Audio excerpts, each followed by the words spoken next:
go all in on people. If you want to build a robust business and scale, and obviously in your daily life as well, your relationships, you want to surround yourself with really good people.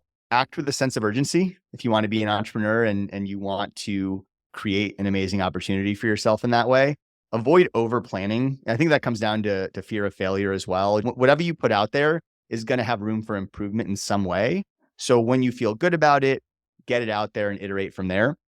And being okay with being a beginner, whether that's in fitness, nutrition, being a parent, a new parent, having a child, or if that's in business or learning a new aspect of your business or something that you're trying to bring to it or a new opportunity entirely. This is the Fit Investor Podcast, where we talk about how to live a more holistic life of being fit, not only financially, but physically and faithfully. We'll be joined by experts in all these areas to share their experiences and actionable and practical tips so that you can be a fit investor too. So now let's join our hosts, Cale Delaney and Brenna Carls. Welcome, ladies and gentlemen, to another episode of The Fit Investor. I'm your host, Cale Delaney, and our special guest today is Mr. Ben Wolff, who has an awesome last name. And Ben is the co-founder and developer of Onera, a luxury treehouse resort in the Texas Hill Country. His experiential hospitality firm, Oasi, develops and manages a $65 million portfolio composed of landscape resorts, boutique hotels, and luxury retreats. Onera's first location sold to Summit Hotel REIT in 2022, which represented the first public REIT exit of a glamping resort. And Ben is leading Onera's $35 million expansion across 50 keys and 2 locations in the Texas Hill Country to be completed by Q2 2025. Prior to Onera, Ben grew Blink Hospitality, a short-term rental management company, from 8 to 200 units under management in less than 2 years. But more than that, we're going to learn more about Ben himself and the journey that he had. And Ben, with that, I know we were talking offline about where we're going to start with this. And so just wanted to turn it over to you to give us a little bit of a brief background, and then let's dive into your journey and about the sobriety like we talked about, and we'll take it from there. Sounds good, Cale. Yeah, thanks for having me on. Appreciate that. And just a background story in terms of the Onera story. I got involved in the short-term rental space around 2013, 2014. At that time, I was still actually nightclub promoting. So I was definitely partying pretty hard and meeting a lot of people and honing some social skills, but went off the rails a little bit in terms of the partying side of things, and ultimately got sober in 2015. Felt like that was something I had to do to move forward with my life and kind of get unstuck. And it ended up being one of the best things that ever happened to me, and really appreciate the clarity and all the blessings I have in my life today that are none of which I would have, I don't believe, without getting sober back in 2015. That was the early on in the journey with my Airbnb and STR career. I had done a little bit before that, but really ramped up once I got sober. And I had done some business development work for another Airbnb management company called Senstay, the founder of which actually is my partner today in Oasi. So that kind of came full circle. He fired me when I was down and out and needed to get sober, which was also important. And now he works for me and believes in me as the visionary leader of Oasi. So yeah, back in 2015, I started building the short-term rental portfolio. I was actually having that company Senstay manage units for me. And I was also doing a software sales job at the time. Was doing that for a few years before the short-term rental income and business started to take off a little bit. And I had friends of mine that wanted to get into the space and were interested in me managing for them. And that's what really propelled me to leave my job in April of 2018 to pursue Blink Hospitality, which was the short-term rental management company full-time, and grew that from 8 properties to 200 under management by the end of 2019, which is right before COVID hit. COVID really hamstrung that business quite a bit. We still ended up breaking even, but most of our properties were urban, and we were able to survive it largely because we had such a lean operating model, had a ton of virtual assistants and guest communication folks in the Philippines. I was pretty early to that play. And yeah, we were fully remote, didn't have office space already before COVID. So we were well situated to survive the storm, but it definitely hurt returns for urban short-term rentals. And that's really what pushed me into looking for land and ultimately developing what became Onera. My wife and I had done a road trip around the southwestern US for our honeymoon in the fall of 2019, right after we got married. And it was amazing. We took an RV and were driving around the southwestern US for 6 weeks. We hit like a dozen national parks. We'd been living in New York City for a dozen years. We fell in love with the great outdoors and everything that the national parks had to offer. Didn't fall in love with the pains of RV life that often come up, like broken storage compartments and losing my shoes on the side of the highway and having to drive 6 hours to get to a dealership to get something fixed on the RVs. That kind of was one of the reasons that I wanted to do a more elevated, frictionless experience for Onera, and also just surveying the market. There were a lot of players in the mid-tier space like Under Canvas and Auto Camp, but not a whole lot in the upper end of the glamping or outdoor hospitality space. That's where I saw the biggest opportunity, and that's what we ended up doing with Onera. Awesome. Well, a lot of stuff in there. So I want to take it back then. So you mentioned, after college, you were doing the nightclub promoting, and that's what you felt got you into probably the partying and the drinking more and stuff like that. Was there a pivotal moment where you said, okay, something needs to change here, or something that happened that really spurred you to make that change? Things that happened, right? It wasn't one thing. It was probably over the last 6 months of my drinking career that it got increasingly out of hand for me. And one of the biggest things was like, I was definitely self-medicating without a doubt. And the medication, if you will, the drinking wasn't working anymore for me. It had worked for a long time. And it just got to a point where it wasn't allowing me to numb out and check out from my feelings, which was the goal. And it wasn't allowing me to do that anymore. It was that coupled with the inability to control how much I was drinking. And that really led me to seeking another solution, getting sober and surrounding myself with a sober community. Okay. Now, you mentioned that it was like a self-medicating process. What was it you think that you were running from? Yeah, it's a good question. I think that a lot of stuff in this realm stems from childhood, and I don't think I'm any different. I think my parents did a great job and I had a loving home. I also grew up with some challenges in the family. My brother's autistic, and there was a lot of attention that kind of went his way and concern that went his way early on. And I think it pushed me to be more independent, more autonomous, feel like, oh, I don't need help. I don't want to ask for help, that sort of thing. And I think that served me well in a lot of ways. It's made me self-sufficient. It's made me a go-getter and helped me as an entrepreneur. But that sort of pressure of having to do it all myself, I think was probably one of the things that led me to want to self-medicate and use alcohol as an escape from that pressure. That's interesting. I'm just relating to that a little bit in the sense that like we probably have very similar personalities in that respect. I'm very, very independent, very do-it-yourself type person as well. And you're right. It's a lot of self-imposed pressure that we put on ourselves.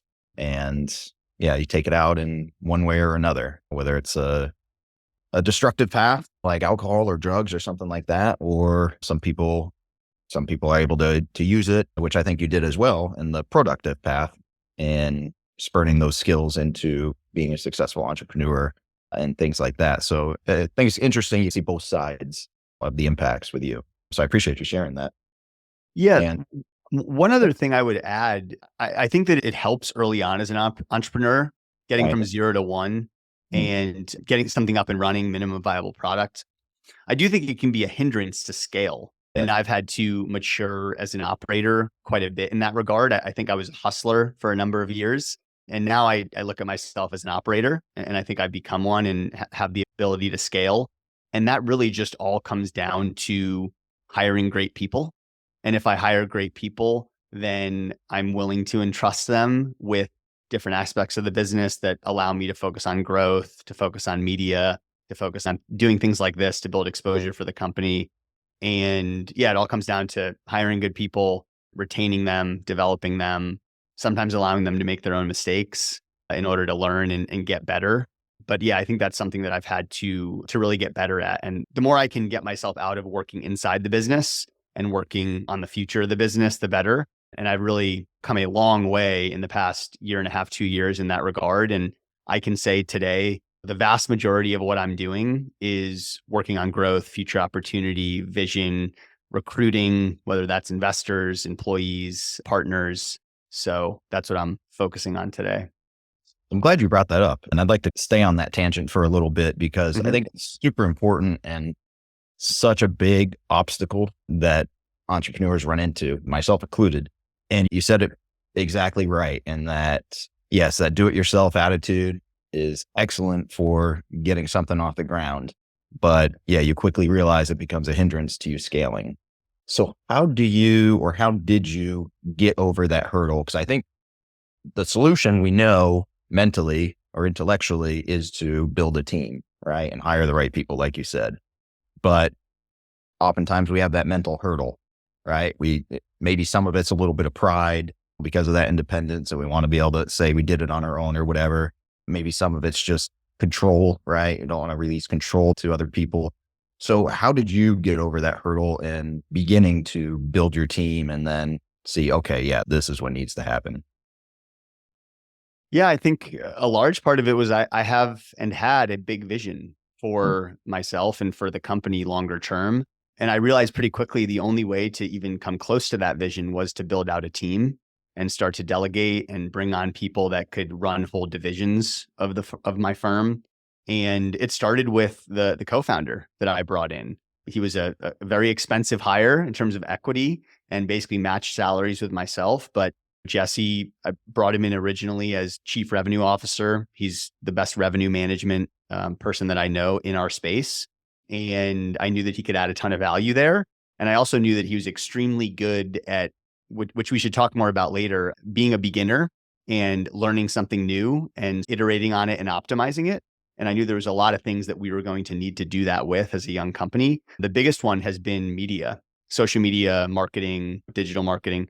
And he's really owned that whole team and building it out and just improving and enhancing our capabilities on the marketing and social media side. He's the first person I've brought in to any company that I've had that I feel like I can hand over a full department to and just say go. And he'll check in with me along the way and surprise me with what he's already done and new learnings and innovations that he's pushing forward. So seeing that with him, I think pushed me to continue to hire really great people. And another piece of it, pretty early on with Oasi, we had a manager on our guest communications team, and she helped recruit a lot of the members of the team, helped train them, but there was a lot of kind of red flags and inconsistency with her, some dishonesty. She just wasn't really in line with the values that we had as a company. And there was fear around letting her go, right? Because she had helped build up the team. I didn't have another manager to slot in, but it just became glaringly obvious that's what we had to do. So we let her go, and it ended up being addition by subtraction. Somebody else on the team elevated that is still our lead manager today, who's amazing, an absolute A player. And everything just moved more smoothly. Everything moved more smoothly. Like the things that were issues and the drama that we had before just all went away and things just clicked along more easily. And that was really proof for me of how removing a B or a C player can be additive to the whole team. And I found out too that A players don't want to be surrounded by B and C players. It's demotivating and it hurts the overall morale. So we are really vigilant of only trying to hire top talent. And sometimes that means we have to be patient, which can be really hard, right? You have a hole that you want to plug. And if you don't find somebody in a reasonable time frame, you start to get a little bit impatient. And I've found that'll often lead to a poor hire and cost you more time and money later on. Slow to hire, fast to fire is an age-old motto. And I really try to live by that today. We've had to let somebody go on their first day of work before. But for me, that's, rip the Band-Aid off quick and recognize that, okay, we made a mistake. This person interviewed well. They came in and were not embodying our values at all. And we're not a good fit. So let's let them go and move on right away. Interesting. Are most of your employees, are they still VAs or what is your business structure? So we're largely remote. The only people in Austin with me is myself and then my GM and chief of staff, Tom, who's been a lifesaver. He takes 80% of what I was doing off my plate so I can focus more on growth. And a good chunk of the team is in Lisbon, Portugal. We have a very big media and marketing contingent of the team now. It's about half of the group. And almost that whole team is in Lisbon, aside for the shooters, which obviously have to be local. And we have one shooter who travels around getting and editing content for us. And then we have a group of folks in the Philippines as well that do guest communications. So we have 5 people over there that are full-time as well. Okay. Interesting. Hey, I'm just curious, why Lisbon? Is there a special connection there with the marketing and stuff, or is that just something that came up? Jesse lives there, at least for Oh, now. okay. He's got this tendency to say, oh, I'm going somewhere for a couple months and not leave for over a year. So he's there and doing great work and has built a good team. So I'm not making it a problem. And the reality is that we've found really good talent over there for about half price, sometimes less than half price, because the cost of living's lower, quality of life is higher in certain ways. Yeah, we've had a lot of success over there. Okay. Interesting. Yeah, it's a beautiful area. I was there last year. I've got actually a couple friends from college who retired over there outside of Lisbon. So it's just interesting.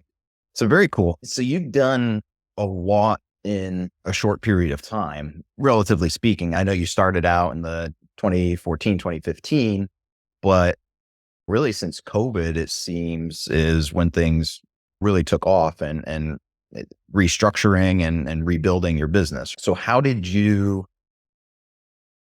I think you mentioned it. You said you started off with a big vision. So how do you take that big vision and make it a reality? I know that's a big general question, but I think, again, just like with the building out the team, I think that's like another one of the big stumbling blocks for entrepreneurs, is that sometimes we can have this big vision, but we just don't know how to make it real. Does that make sense? Yeah. So the vision has gotten bigger, I will say. But I think at any step of the way, an outsider would say, oh, that's a big vision that you have now for where you're at today. Right. So when I had a couple 100-unit short-term rental portfolio that was pretty commodity product, right? Typical houses and apartments and townhomes, to say, okay, I'm going to build a Treehouse hotel in Central Texas, that felt like a big vision. Today, I've done that. It's 8 units and we added 3 more, so 11 units. So the current project that I'm working on planning right now, 45 keys, 200-person event space, $40 million project, feels like a big vision, right? Relative to where we're at right now. But it's having a vision that's big, but feels achievable for the stage that I'm at today. And yeah, it's putting one foot in front of the other, trying to surround myself with great people, not just internal team members, but partners. I've identified and working with an amazing GC that I've invested a lot of time in him as he has in me. And I hope to do every project ongoing with him. We have a good relationship. He understands the product I'm trying to build, which is very unique and differentiated. And most GCs either wouldn't take it on or wouldn't be able to execute on it. Yeah, identifying people that maybe are a little bit farther along that can help me in a certain area has been instrumental. And some of it just comes down to persistence, honestly. When I was trying to get a bank loan for my first project, I got 19 no's before I got a yes. Continuing to have that belief and just continuing to try, I think, is the biggest thing. I think a ton of people give up after a few conversations because they're afraid of rejection or whatever else. One thing that a couple additional things I would say is that speed to failure is really important. I'm not afraid to fail anymore. I failed a number of times in my life, right? I landed on my butt trying to get sober back in 2015. I've had other incidences of that as well. And it's always led me down what ultimately became the path. And I think felt like it happened for a reason looking back. So I'm never afraid of the failure or the setbacks. And typically it's just trying to figure out what's the learning, right? What do we take out of this? How do we get better? If something didn't work out, what can we take from it and iterate on it? And coupled with that is being okay with being a beginner. And that's something, sometimes I struggle with that because I'm impatient and I want to be good at something quickly, but I'm also willing to take on something that I don't really know much of anything about. And I'm not afraid of being embarrassed or a beginner or whatever. And I think that's really important. Right now, I'm doing a short form video boot camp called Cut 30, where I'm doing Instagram reels, 15 to 30-second reels. And I've never done that before.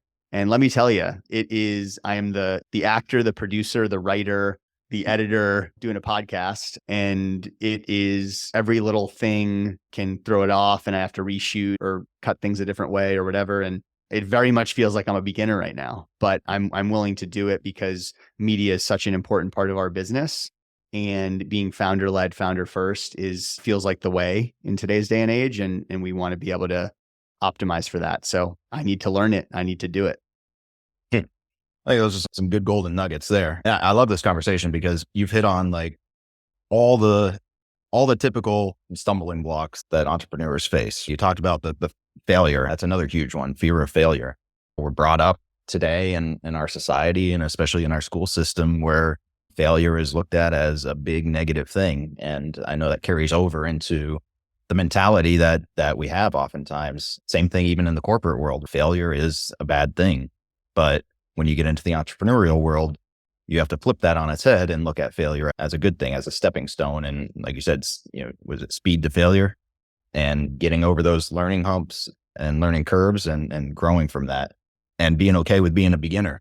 Again, another huge hurdle, but you hear it over and over again from successful people that they want to surround themselves or be in groups where they are the ones that know the least so that the people that they're surrounded with are elevating them. Whereas oftentimes our normal mentality is we want to be the person who knows the most so we feel good about ourselves. So it's taken all these societal norms or I guess personality traits that were taught from the very beginning in school and flipping them on their head to be a successful entrepreneur. It sounds like that's what it takes. So what advice would you have for somebody who maybe hasn't taken that leap of faith yet, maybe has a vision, but they're still working their regular job right now and they're struggling with these kind of mental hurdles? What would you say to somebody like that, or advice would you give to them to be able to help encourage them to get over those humps and those mental hurdles? Yeah. So I think the first thing I would say is that being an entrepreneur isn't for everybody. So Okay. if it's not for you, then it's maybe not something that you should try to delve a bunch of time into. It takes an extraordinary amount of grit and perseverance and very low moments and very high moments. So you just have to be in for that. You have to be up for it. It's something that I love, but not everybody does. And if you are, I think the thing that's given me the most freedom, and it goes back to trying to move away from that fear of failure, is that I like to think about worst case scenario, because if I think about worst case scenario and I can live with that, then I'm much less afraid, regardless of what the domain is that that you're fearful of. And for me, it's that worst case scenario is I go out and get another job. I've been employable. I've been a good employee. I have a resume, so I can go out and get a job if I need to. But if I don't take the swing and try to go after the big vision on the entrepreneurial side of things, I know I'll always regret it. So as long as I know, like, back pocket, okay, if it doesn't work out, I can go get a job, then it's much less scary. Yeah, absolutely. And just good. What was it that led you down the entrepreneurial path? Was this something that you had a passion for in the beginning, that you wanted to have your own business, or was this a development over time? Yeah, I've been interested in entrepreneurship for almost as far as I can remember. And as far as I was thinking about what I wanted to do with my life, I knew I wanted to go into business. And then even in college, I had some small businesses that I started or ran and helped grow. So I was always interested in it, taking those kind of classes. It was heyday of tech entrepreneurs and specifically like social media tech. Mark Zuckerberg was coming up, like Facebook was pretty early. And so for a while, I wanted to be a tech entrepreneur because that's what was in vogue. And you saw these guys being extremely successful. Now, I came to find out I wasn't really interested in coding. I tried to do a little bit of that and learn a bit, and it just wasn't really for me. So I went down this path when I was at NYU of trying to understand non-tech founders in tech, right? Folks that were more of like the business guy and the tech startup. And come to find out, it's usually a unicorn. Like, it's not something that's typical. And if there is a non-tech founder, their roommate was the developer and they have a long-standing relationship or close friend or something like that, or they have extraordinary domain expertise that's required for the startup. And that kind of I tried a couple consumer tech plays and fell on my face, failed pretty early, didn't come out of it. I took a job out of school at McKinsey, just thinking, okay, I'll learn about more businesses, strategy consulting, try a few things, see what I like. But within 6 months of being there, I knew I wanted to leave to start something. And I started a lifestyle and events company that I left, which part of that was the nightclub promoting that I was talking about. And we threw other kind of events as well. We also had a real estate play in addition, where we were renting big lofts in Manhattan and basically cutting them up into 8, 9, 10 bedrooms. And it's effectively doing like a room share scenario. This was pre-Airbnb, and it was focused on kind of entertainment folks trying to live in the city and catch their break. Was interested in real estate early on and ended up converting some of that inventory from the communal living to Airbnbs once Airbnb started picking up. So I've always been like interested in what's new, opportunistic, like adaptable, I feel like. And one thing for me, for a long time, I didn't know what's my passion, what is my purpose for doing this. And I was a little bit concerned that I didn't have a passion around some of the businesses I started and was building and running.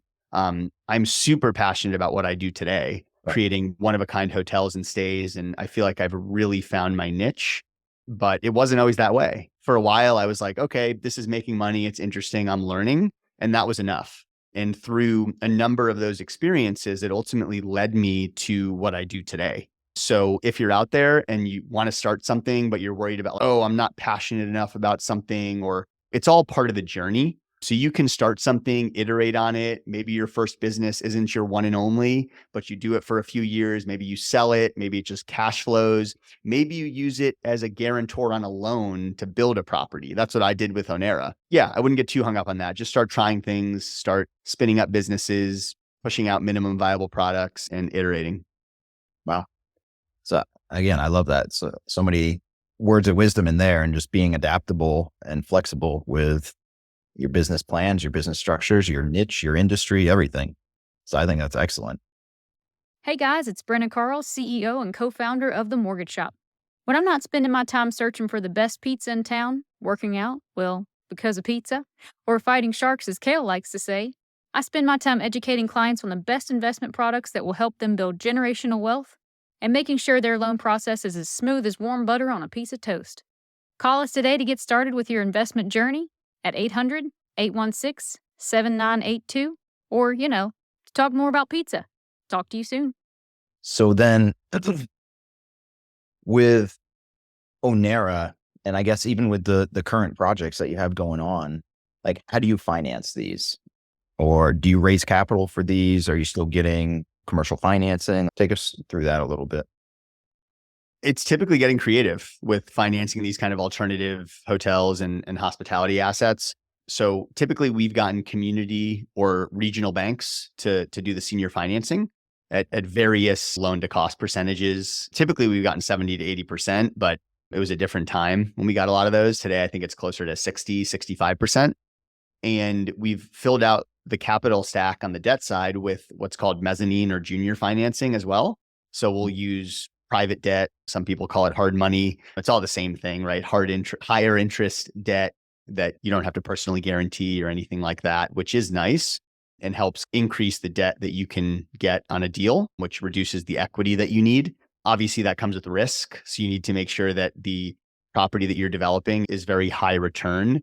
So one metric that I always looked at is unlevered yield on cost, which is effectively cap rate. What's the NOI that I'm generating relative to the total cost of the project, or the total, how much it costs to buy an asset and renovate it or build it ground up? And that strips away all the debt and tells me how efficient is this real estate asset that I'm building. And for us, that's 15, 16%, 20%, which is very high for real estate. And it allows us to take on more debt and support those debt payments. So that's the debt side. And then on the equity side, yeah, it's been friends and family, smaller institutional. We have a public REIT that bought out Onera Fredericksburg. So that's like a big institution, right? A $4 billion public company. So it's been a variety of ways, right? It's not just been one way for me. Interesting. Because I think that's, especially when you get into these creative types of developments, right? You get a lot of banks that aren't going to want to finance something like that. So that's good that you're able to still find these regional and local banks that are willing to give you pretty good senior debt positions on that. You only need one, right? I don't need 20. I just need one to say yes. So Right. Yeah. finding that commercial loan officer who is a champion of what I'm trying to build, like really likes the concept, knows the market, believes in the idea, and them going to bat for me and for the project with their loan committee. That's what you need. You need an evangelizer in your loan officer. Excellent. And like you said, the first one, what you said, you got 19 no's before the first yes? At least 19. I say 19, but it was probably like 28. I just stopped counting. Yeah, that's awesome, man. I love it. Yeah. I love this. So this is really awesome stuff. So what's your vision at this point? Yeah. So in terms of Oasi, the company that's my core focus now, we're a property management and marketing. We're a property management and marketing firm for one of a kind hospitality assets that cater to the modern traveler. And the other side of the business is media and marketing. So we're really 50-50 focused on building and operating these one of a kind hotels. And then on the other side, the media and marketing of me as a thought leader, of me as an authority in the space, and then of obviously our properties trying to bring in direct bookings through social media and through other forms of direct marketing, digital marketing, which we've had a lot of success with. Onera is 75% direct bookings, which is pretty unheard of for most folks in the STR and in the hotel space as well. So that's in terms of Oasi, how I see the business. And I have these two projects that I'm about to start raising money for. So about to go to market for one of them this week. It's in the Texas Hill Country. I have a lot of resources here and a proven team.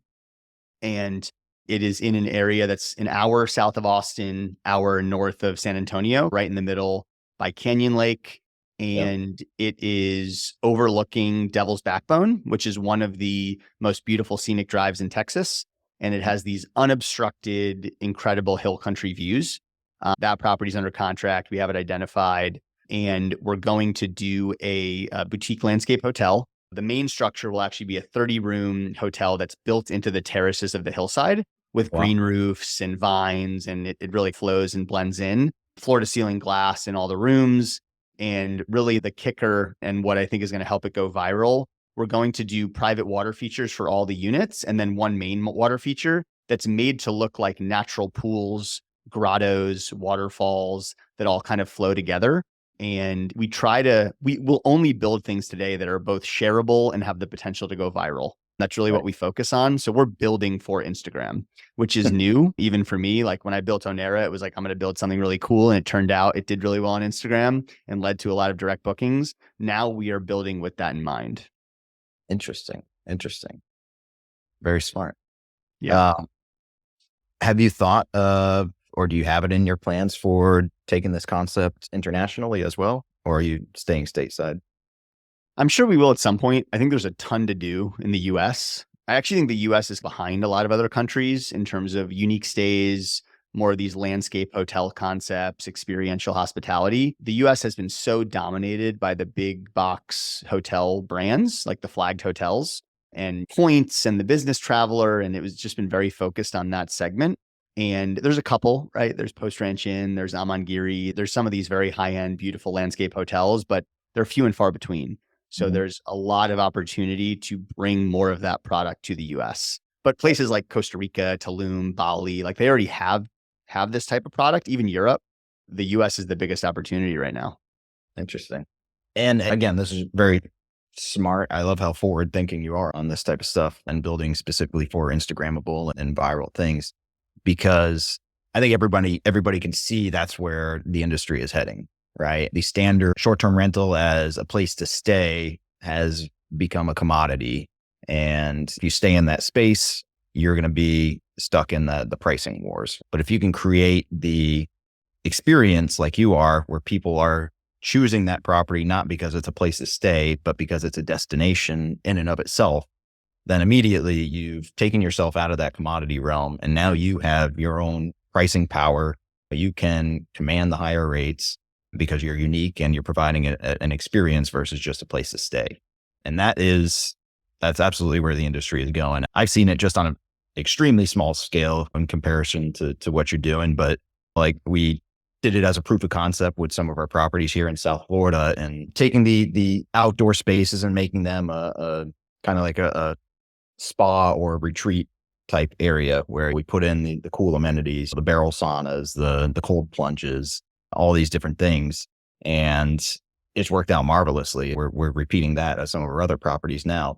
But that's exactly the feedback that we get, is that we're coming to this property because it's an experience, not because it's a place to rest your head.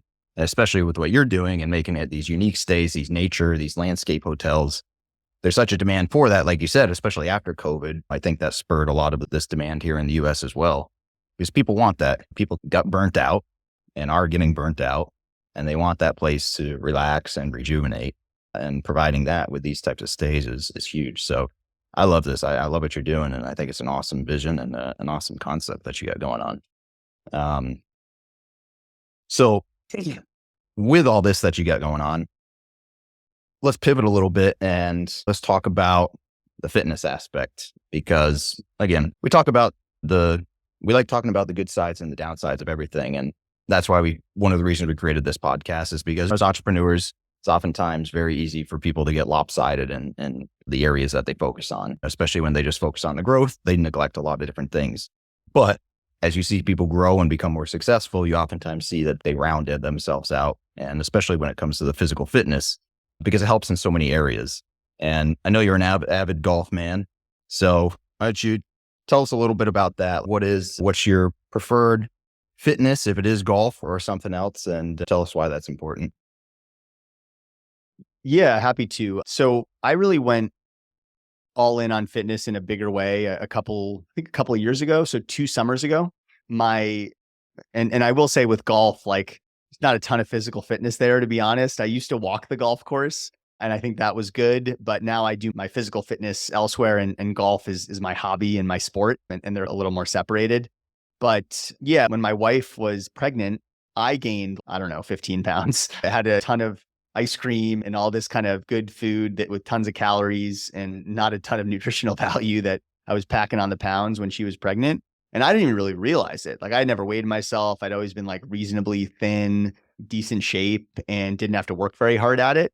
And all of a sudden, I think that 2 summers ago, I was sick and stepped on a scale at the doctor's office and saw a number that like I never thought I would see. And that's what really motivated me to start learning more about this. My partner, Jesse, is pretty into fitness and training and all that. So he gave me some tips. My wife's cousin was doing keto at the time. And my partner, Jesse, also does a lot of like low carb and carb cycling type stuff. I started leaning into low carb and I lost 30 pounds in a month and a half. If you do that strictly, you can shed a lot of weight. And I've found that carbs is where I pack on all my weight. It's not fat. It's not, for me, it's strictly carbs and sugar.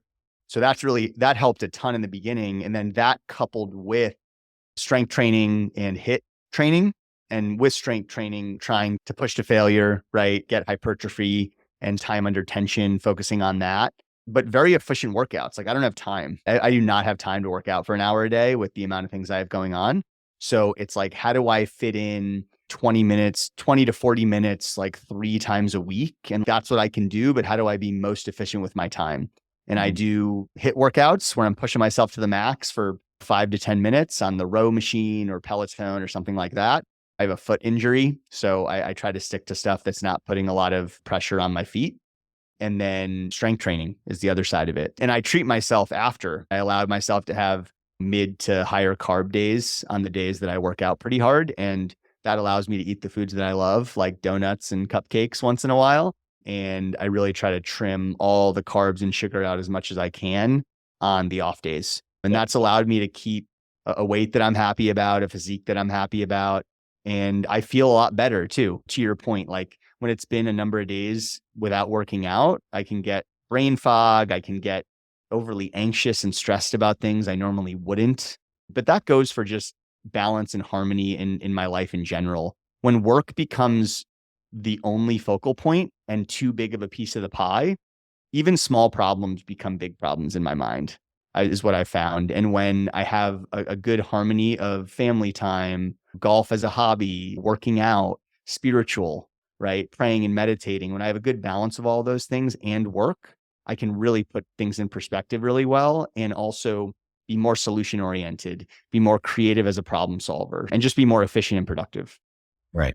Yeah. Giving yourself that mental space and mental outlet. And I think for me, that's one of the biggest aspects of physical fitness. I love the physical portion of it too, but having that mental outlet to unload a lot of the stress or just turn your brain off for a little bit. Because that for me, like that time at the gym, that's like the only time that I can shut my brain down for a little bit. I can just be focusing on what I'm doing in the moment versus the rest of the day. It's okay, there's this going on, how are we going to do this? How are we going to do that? So for me, that's one of the biggest things. It gives me that time to refocus and de-stress mentally a little bit at the start of the day, which helps be more productive and more efficient through the rest of the day. And that's why I like doing the morning workouts, especially now as well. And so I want people to hear what Ben just said too, because again, that's one of the excuses that we hear a lot is I don't have time. And I always challenge anybody on that because I guarantee you can make time. Almost anybody can make the time if it's important enough for whatever it is, whether it's a physical fitness or something else. If it's important to you, you will find a way to make the time. If that means you have to get up a little earlier, then you know what? Suck it up and get up a little earlier. It's just a lot of people just don't want to do the hard things. And they suffer the consequences as a result. But you guys have heard all the stuff that Ben's got going on. And he mentioned that he coordinates his workouts to be more efficient because of everything that he does have going on, but he still makes it a priority to be able to do it. Encouragement for people to find a way to make things happen, find something that you can do that you can fit into your schedule and make the sacrifice if you need to make it happen. All right.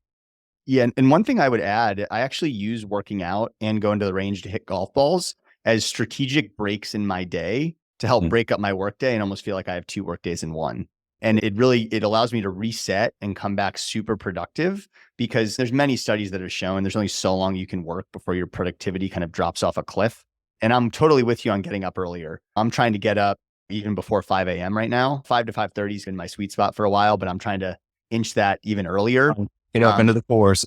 Yeah, inch that earlier, without trying not to sacrifice sleep, which is also very important to me. So I have to go to bed earlier. A lot of times I'm going to bed as early as my 3-year-old son, but he also tries to stay up super late, which is that's his thing. He doesn't need to sleep a lot or whatever. So he's always trying to stay up later. But yeah, I'm trying to get up early as I can and still get good sleep, get 3 to 4 hours, even 5 hours sometimes of work from 5:30, 6 a.m. until the late morning. Get a workout in, maybe go hit some balls at the range, and then come back to another 3, 4, 5 hours after. Yeah, that's another great strategy as well, breaking up the workday. Because yeah, you're right. Just think about any typical workday, whether it's in a job or anything else, is that typically, you're productive until lunchtime, then you go have lunch, and then you're trying to coast through the rest of the afternoon until it's quitting time. So yeah, that's another great thing right there. The other thing you mentioned was about the cutting the carbs and the sugar and how much of an impact that had right off the bat and being able to shed, you said 30 pounds in a month and a half, which is crazy.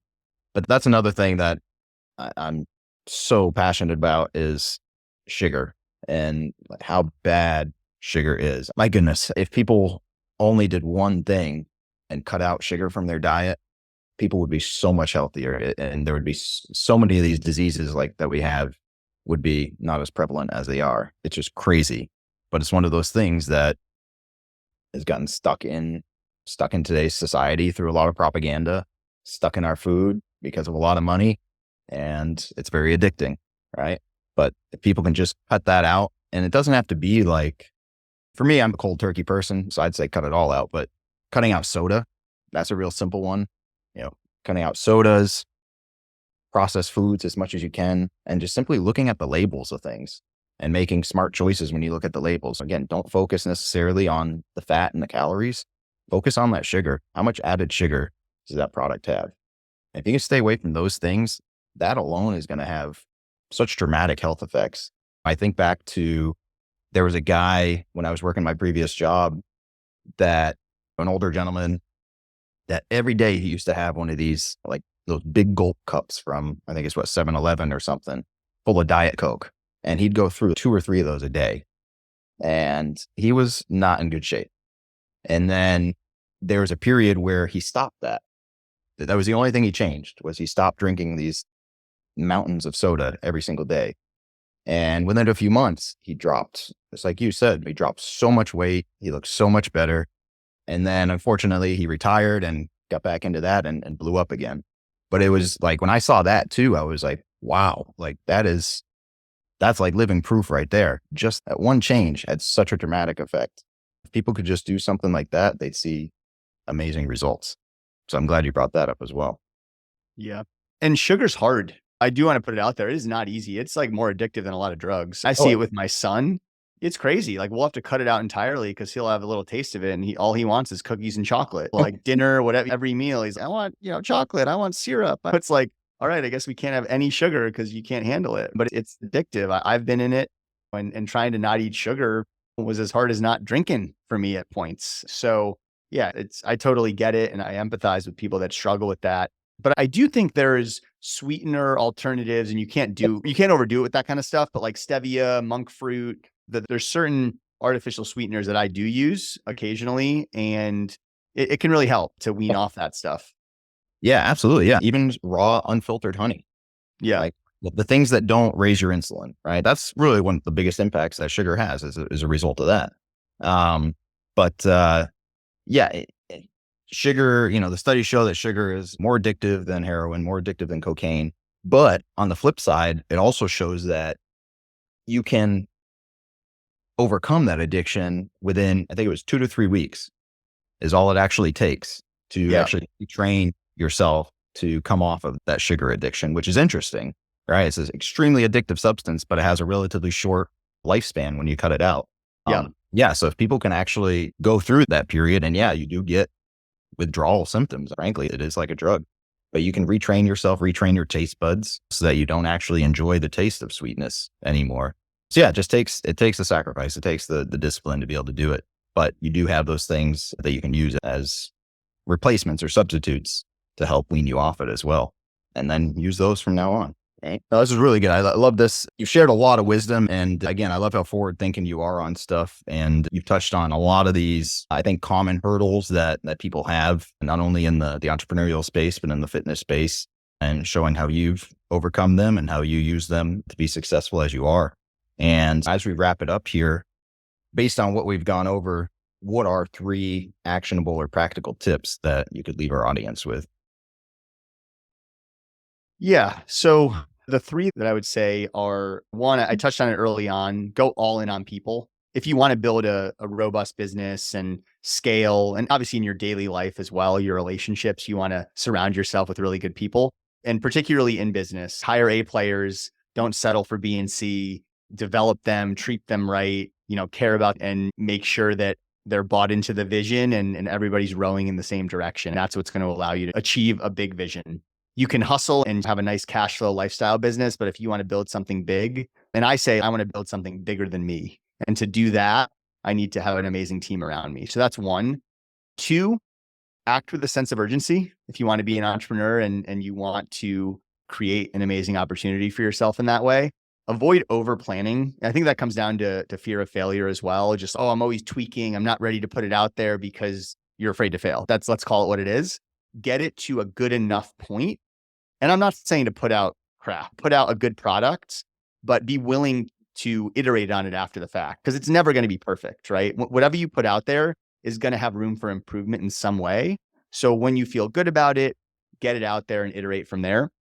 And the final one is going back to being okay with being a beginner, whether that's in fitness, nutrition, being a parent, a new parent, having a child, or if that's in business or learning a new realm of a new aspect of your business or something that you're trying to bring to it, or a new opportunity entirely. Those are the 3 things that I would say. Love it. Love it. And in honor of my co-host, who's not here, but her favorite question, and I know this goes against what we were just talking about and carbs and everything, but her favorite question is, what is your favorite pizza and from where? So I have a gluten and dairy intolerance. Pizza is challenging for me, but I will say that Southside Flying Pizza in Austin is great.